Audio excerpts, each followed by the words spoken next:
ભરૂચ અંકલેશ્વર વચ્ચે national highway number 8 Mulad ચોકડી overbridge પાસે ટ્રક ચાલકે લક્ઝરી બસને ટક્કર મારતા લક્ઝરી બસ પલટી મારતા 12 જેટલા મુસાફરોને ઈજા પહોંચી હતી, જેઓને સારવાર માટે હોસ્પિટલે ખસેડાયા હતા।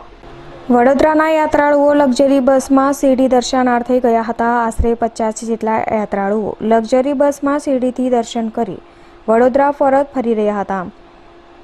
આ સમયે બસ અંકલેશ્વર ભરૂચ વચ્ચેના નેશનલ હાઈવે નંબર 8 પરથી પસાર થતી હતી। તે દરમિયાન મુલદ ચોકડી પાસેના ઓવરબ્રિજ નજીક પૂરપાટ ઝડપે આવતી ટ્રકના ચાલકે લક્ઝરી બસને ટક્કર મારતા બસના ચાલકે સ્ટીયરિંગ પરથી કાબુ ગુમાવતા લક્ઝરી પલટી મારી ગઈ હતી।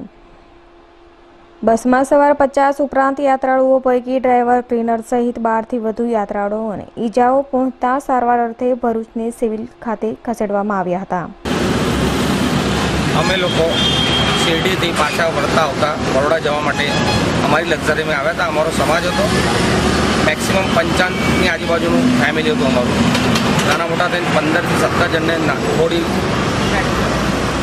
થોડી ઘણી માર પડ્યો છે, થોડા મને ફ્રેક્ચર થયું છે, મોટી જાનહાની કોઈ થઈ નથી, એટલે અમારા બાબાના આશીર્વાદથી અમે બધા બચી ગયા છીએ।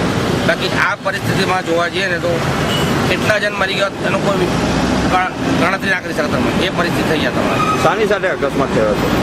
પાછા પંજાબની બોડીની ગાડી છે, એ ગાડીવાળાએ ઓવરટેક મારતા એની ગાડીનો પાતળો ભાગ જે ગાડીને ઘસ્યો, જેથી કરીને અમારા ડ્રાઈવર સીધો જ ડિવાઈડર પર ગાડી રાઈટ સાઈડ પર ચડી ગઈ, એમાં સીધી ગાડી ક્રોસ થઈ ગઈ। અકસ્માતના પગલે હાઈવે પર ટ્રાફિક જામની સમસ્યા સર્જાઈ ગઈ હતી। આ અંગેની જાણ ઝઘડિયા પોલીસ મથકમાં થતાં પોલીસ દોડી આવી હતી। જો કે ટ્રકનો ચાલક ત્યાંથી ટ્રક મૂકીને ફરાર થઈ ગયો હતો। આ ઘટના અંગે ઝઘડિયા પોલીસે ટ્રક ચાલક વિરુદ્ધ ગુનો નોંધી વધુ તપાસ હાથ ધરી છે। Dharmesh Rana, V news, Ankleshwar.